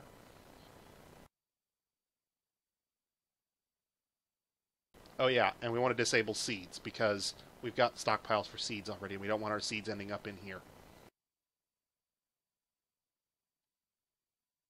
The level below that, we're going to use another plug-in for DF Hack that's particularly useful for designating a fortress before you've actually got things underway, so to speak. In particular, we're going to build some tables, but I don't have any tables actually constructed yet. My mason hasn't made any tables. He's just been up there cranking out stone blocks. Well, I can turn on planning mode here, which is one of Falcon's plugins for DF Hack, right here. And if I turn planning mode on, what it's going to say is, well, I'll let you place a blueprint for a table, even though you don't have a table in your fortress yet. And when there's a table available that meets these criteria, then that table will get designated for this space. And so I'm going to lay out where I want my dining room tables to be. My initial dining room tables are all going to be made out of stone because it's very easy to get stone, and I need a large number of them fairly quickly. in order to get the room value up as quickly as possible. Later on, I might want to replace them with something more valuable, like emerald encrusted gold, you know. But in the meantime, this is the easiest way to get our dining room created, designated, dug out, and ready to go.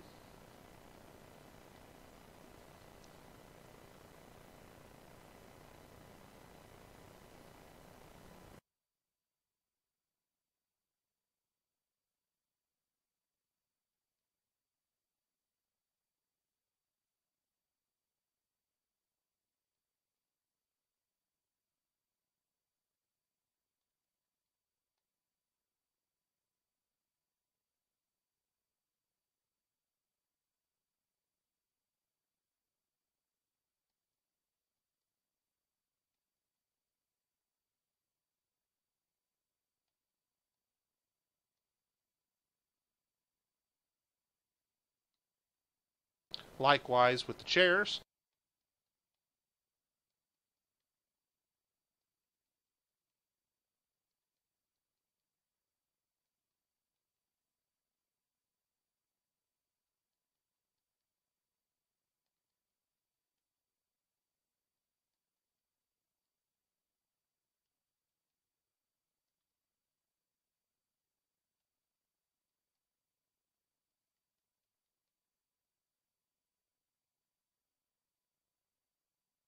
Two things to be wary of when you're setting up tables and chairs. First off, make sure that no two chairs are going to use the same table. The reason is because if a dwarf comes in, sits down on a chair, and drops his meal on it, and another dwarf comes in, sits down in the other chair, he's got nowhere to put his meal. They can't share the table. Don't look at me. I didn't code it. That's the way Toadie's got it. So, you want one chair for every table. Diagonals don't count. You can't use a table diagonally. So, you'll notice that none of my chairs can use multiple tables, and all of my tables have at least one chair. Planning mode is purely for items that have to be built, like tables, chairs, cabinets, coffers, grates, that kind of stuff. It's not a default feature of Dwarf Fortress. It's only available through Falcon's plugins, which, conveniently enough, came in the Lazy Noob pack that we linked at the beginning of the episode.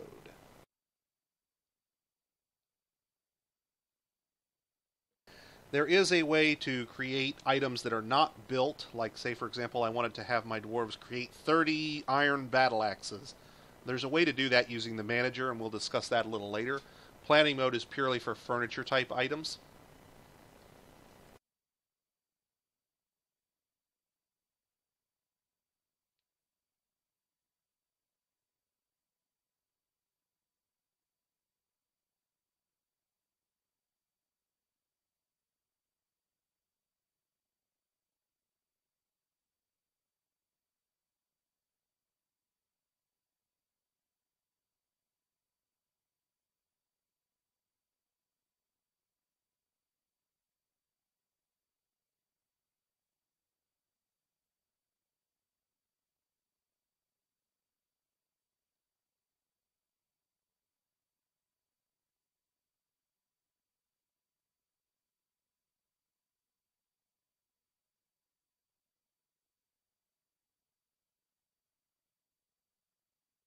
Alright, now we've got our dwarves in busy.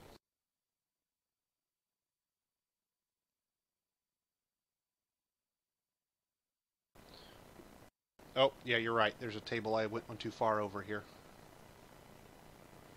There we go. That's a spot for a statue.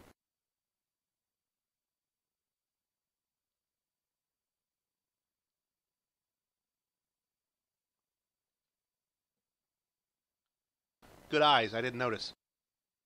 I would have once there was a table there, but then I've got an extra table floating around. Now, this doesn't tell my mason to automatically create the tables. It just creates a spot where, once a table is available, it will be placed. So, I have to tell my mason, hey, time to make some tables. Or he's never going to have a dining room with tables in it.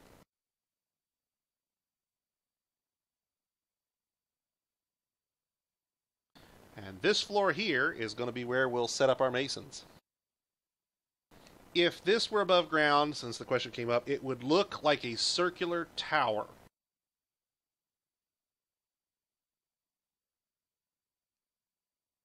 Like a skyscraper with a central stairs. Only round.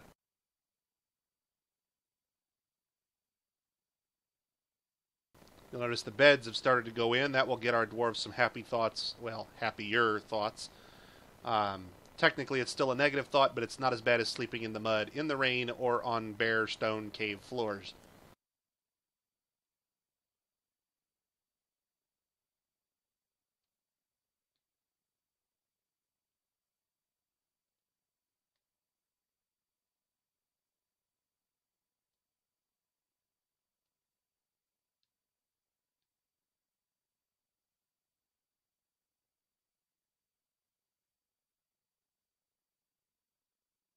Depends on which order they were above ground. If these were the lowest to the ground, it would look like a tower standing on top of a broad base. If this was at the top, it would look like a tower with a squashed saucer sitting on top of it. The question is being asked, what about the absolute best circumstance for a sleeping location? What exactly are you asking about? What's the best quality for sleeping? What are you looking for?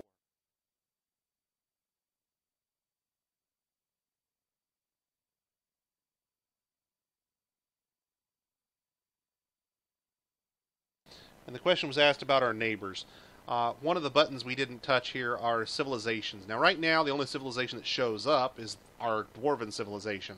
We know there's humans, we know there's elves, we know there's goblins because they were visible on Embark, but that's all it will display until we start seeing members of other civilizations show up.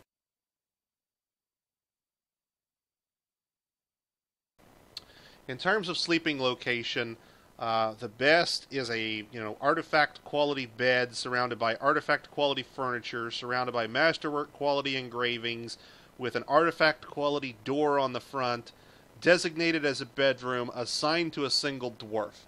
That guy would watch you butcher his children and never shed a tear, because that bed is awesome. It's not that dwarves are picky. Let's go back over to Dwarf Therapist for just a moment. This version of Dwarf Therapist shows you a couple things here when I point at a dwarf.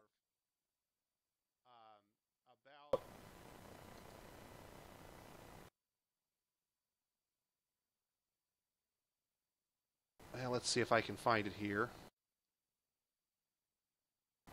There we go. Notice at the top, near the top anyway, there's a section on thoughts. You'll see one in there called Slept on Rocks recently. Was caught in the rain recently. Complained of the lack of chairs lately. Those are negative thoughts. The green ones, satisfied at work lately, talked with a family member, had a fine drink, those are happy thoughts. A dwarf's happiness can basically be considered an algebraic equation of happy thoughts minus good thoughts is of good thoughts minus bad thoughts is happiness. If that number is 0, or technically less, then your dwarf is so miserable he's about to snap and pick up the nearest pickaxe and start killing his neighbors. You don't want that. You want your dwarves to be happy. And the way you make them happy is you give them the finer things in life. Nice booze, good meals, waterfalls dumping on their heads, good furniture, nice engravings, nobles to yell at. Now, all of these things that are negative stack. So you could conceivably see, just like the had a fine drink up there lately is marked twice, if they keep getting caught in the rain, if they keep getting exposed to vermin, if they keep getting exposed to miasma, if they keep sleeping on the rocks, those things stack up. And they don't go away immediately just because, oh, well, now he has a bedroom. They persist. So you can actually see, slept on rocks recently, slept in a nice bedroom, side by side. Because what you've got is, he slept on some rocks, and then we gave him a nice bedroom. And the good thoughts don't wash out the bad thoughts. They take time to expire. You'll notice in this list, it not only lists his skills, but also some of his traits, like the fact that he cannot be a flatterer or a pacifier. Um, that affects social skills, which I didn't really get into earlier, and we'll talk about them later. Now, this version of Dwarf Therapist does some neat things that you may or may not want to take advantage of. I personally don't care, but it can theoretically come in handy. You'll notice that his top 10 roles are listed, and he's a really good weaponsmith. Well, if you start out with a dwarf who can't do anything, he's got no skills, that top 10 roles list is actually interesting because it'll tell you what he theoretically is best at before he even has any skill in it. But what I've found is that once this guy starts doing weaponsmithing to the point where he gets to, skill 10 or so, weaponsmith is going to be at the top of that list. He's going to be the bestest weaponsmith role ever. It'll be like 99%. And it's just basically because as he continues to do weaponsmithing, he ends up building up the attributes over here in the sections over here. Where is it? Here we go. You'll see his quality here. You'll notice this guy's a good weaponsmith. The reason is because as he does weaponsmithing, he not only gets better at the skill, but he builds up the attributes behind it. So, you know, things like strength, agility, toughness, I don't know what all goes into being a weaponsmith. Let's say it's endurance and recuperation for the sake of argument. Whatever these attributes are that contribute to him being a better weaponsmith, being a weaponsmith makes him better at it. Imagine that. Not just in terms of skill, but also in terms of attributes. You think about a guy swinging a hammer all the day, you know, to be a blacksmith in the real world, that dude gets some serious muscles from swinging that hammer over and over and over forever. And he not only gets more skilled at being a blacksmith, he gets stronger, which makes him more effective as a blacksmith. Dwarf Fortress works very similarly, and so the role description is useful for a dwarf who doesn't have any skills. It's only slightly meaningful for a dwarf who has a few. Now over here on the right, you're going to see a list of those same skills, all the skills he's got, and what level they are, and how far they are through advancement through the next level. So, you know, he's done some negotiation, persuading, intimidating. He's talked to some other dwarves. He's consoled a dwarf who was unhappy. He's told a few jokes. He's figured out who's lying to him and who's not. He's planted some crops, and he's made some weapons. You'll notice that the weaponsmith skill is marked in a different color than the others, and the reason is because that's a mutable skill. So our stonemason has a mutable mason skill. Our miners all have mutable mining skill. Our carpenter has a mutable carpenter skill. There could be 2 or 3 in this list, conceivably, that are mutable. The highest one gets marked. That will tell you if this guy gets a strange mood, he's going to do a carpentry mood. It will tell you what items they like, what creatures they hate. This guy doesn't like oysters, for example. I don't blame him; they're not particularly tasty. He likes brass. He likes guinea fowl. He likes to eat dwarven rum or drink dwarven rum and consume shad whenever possible. He likes bolts. He likes things made out of rope reed fiber and giant peach-faced lovebird, whatever the hell it is. He likes working outdoors and grumbles only occasionally. This guy likes working outdoors. I think all the starting 7, like working outdoors. I think that's why they get chosen, is they like working outdoors. There are different materials. The reason the materials are important and the items are important is because let's say our weaponsmith here gets promoted to being a noble. If he got promoted to being a noble, he's going to ask us to make ballista parts. And then he's going to forbid the export of ballista parts. And then he'll ask us to make ballista parts. And then he'll ask us to stop exporting ballista parts. And his demands are going to revolve around that. If our stonecrafter was appointed to a noble, he'd be asking us to make things out of lay pewter and native platinum. He'd be asking us to make short swords and then stop exporting them. On and on and on. These materials and items have to deal with primarily what your nobles will demand. Now, dislikes are important because if your guys run into the things they dislike, bark scorpions, large roaches, cave spiders, jumping spiders, lizards. A lot of people don't like the jumping spiders, apparently. and oysters. If they run into those vermin, those things that they dislike, they get a negative thought from it. In fact, people have discussed, and I don't know whether it actually has any effect, taking these things that people hate, putting them in a cage, and building the cage in their bedroom. Why? Well, why not? In addition, you'll see a listing of happiness, an arbitrary picture that represents professions, which I don't even pay any attention to, and what task that they are currently doing. So these guys are digging, this guy's building something, this guy's hauling something, this guy's doing a reaction or something. It doesn't matter. I don't use this to figure out what they're doing. I look in Dwarf Fortress for that. It'll tell you how old they are. You can see our carpenter here is constructing a wood bed. Our weaponsmith is making a trap component. Our miners are digging. So in addition to this picture, there's actually a listing right over here. It'll tell you how happy they are or how unhappy they are. You mean a coconut crab?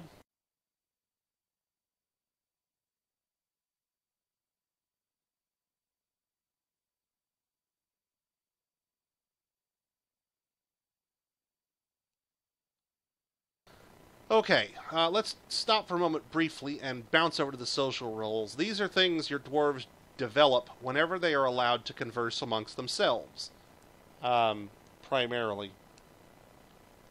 So, you know, as a dwarf tells another dwarf jokes, they get better at the comedian skill. As they console other dwarves who are unhappy about something, they get consoler's skill. As they talk to other dwarves, they get conversationalist skill, and so on and so forth. Some of your dwarves will learn to lie to one another. Some of them will learn to organize things. It's possible to have dwarves show up who are already skilled as record keepers or organizers or appraisers. Some of these skills are developed just by talking. Others have to be developed under certain circumstances. Teacher skill is only worked if they teach a demonstration. Student skill is only worked if they watch or learn a demonstration. Record keeping is only if they're a record keeper. Observer is only if they spot hidden enemies. I don't even think there's a way to improve leader. Concentration, I have no idea how you improve. Appraiser is only approved if you do broker test where you're actually appraising goods for trade. Social skills have two uses. The first is they are useful for keeping your dwarves on an even keel. The second is with trading. When your dwarf appraiser goes out to make a deal with the merchants, better social skills, theoretically, provide better results. In reality, you'll probably never care because you'll sell two large masterwork, large serrated bronze discs, and you'll buy the entire caravan. And then you'll have to hand them the worn-out loincloths for free.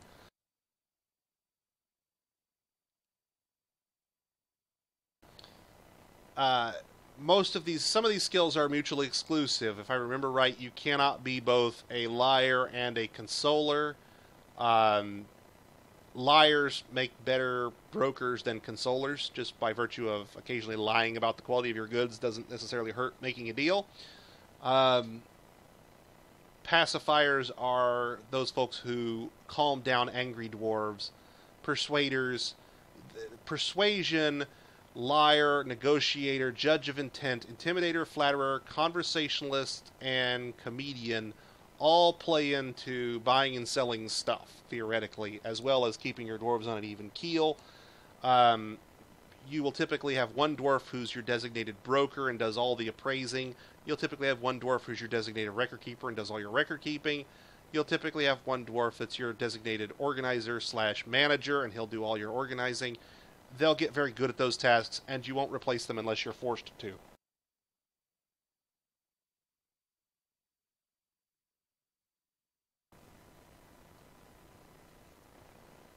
Awesome. Okay. Now, where were we over here? I've lost track. Oh, right. We were setting up workshops on the levels below this, but we haven't finished digging out all the tiles yet, you random miners.